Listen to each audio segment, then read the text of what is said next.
Boys Drivers Highway Hero is out for Android, and it looks quite good. So let's quickly take a tutorial and gameplay guidelines for those of you who are new to the game. So firstly, we have the multiplayer and the single player, and as you already know, the multiplayer is where you play with friends and, catch fun. And the single player is where you can play and complete missions. So firstly, what is the game all about? All right, Drivers Highway Hero is basically a game where free straight to your delivery point and completing tasks, and also getting some rewards on the road while you drive. I know most of you are saying the game looks more like Truckers of Europe 3, but that's right. But I can say not fully like Truckers of Europe 3 though, due to some gameplay dynamic, So, boys, the fact is that we can't fully say the game looks like TOW 3, but instead, we can say the game is more advanced than TOW 3, not in the bug aspect though.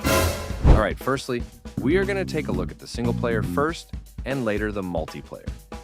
All right, so firstly in the single player mode, when you click it, you will see this option. First, we have the traffic, where you can set the volume of traffic in your game.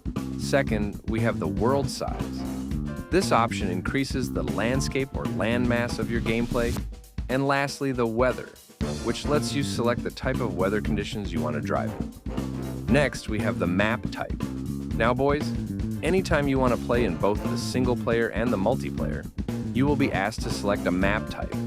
This map type is basically the type of map you want to drive in. And here we have the Mountain City and Plains map, including the random one, which automatically selects any map for you. So keep this in mind anytime you're about to play the game. So now let's quickly play this single player mode and see how it looks. All right, so as soon as you tap on the create option, the next screen is where you select the vehicle you want to drive. And we have a few vehicles for now. So once you select a truck, you can also assign a trailer to it by clicking the task button. So here you will get all types of trailers for free. So they are just basically used as tasks in the game. Now in the gameplay, we have some good features, which tends to be just as in TOW 3. Now, like the radio feature here, and you can listen to your country's radio stations, and it's cool. Remember, this radio mode works by scanning the radio station that is only available in your country. For me, this is cool though, but I would have preferred the developers added a playlist where we can add and play our favorite songs. That would be cool.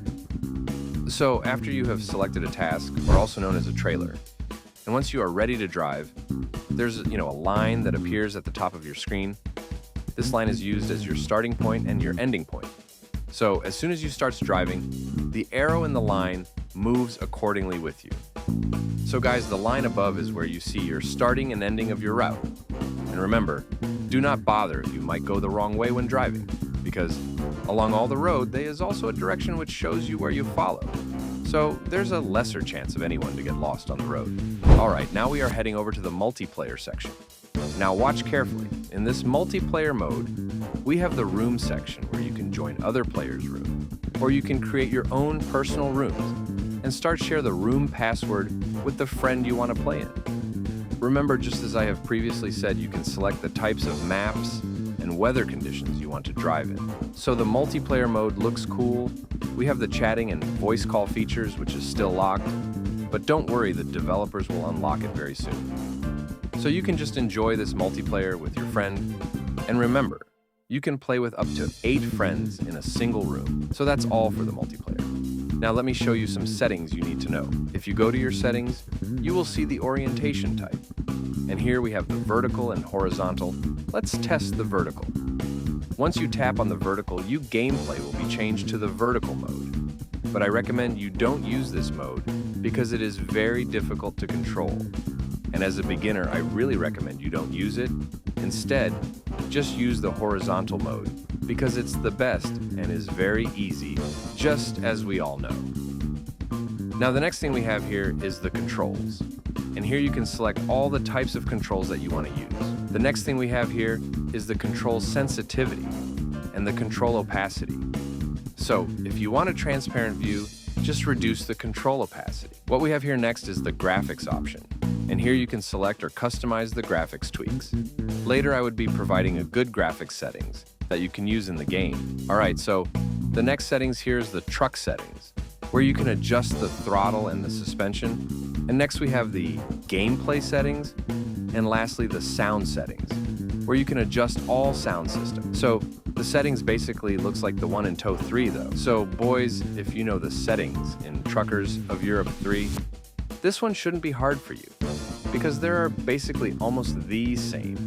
Alright, so boys, if you find this video helpful, make sure to subscribe, and if there's any other thing you want to ask, let me know in the comments section, and see you in the next one.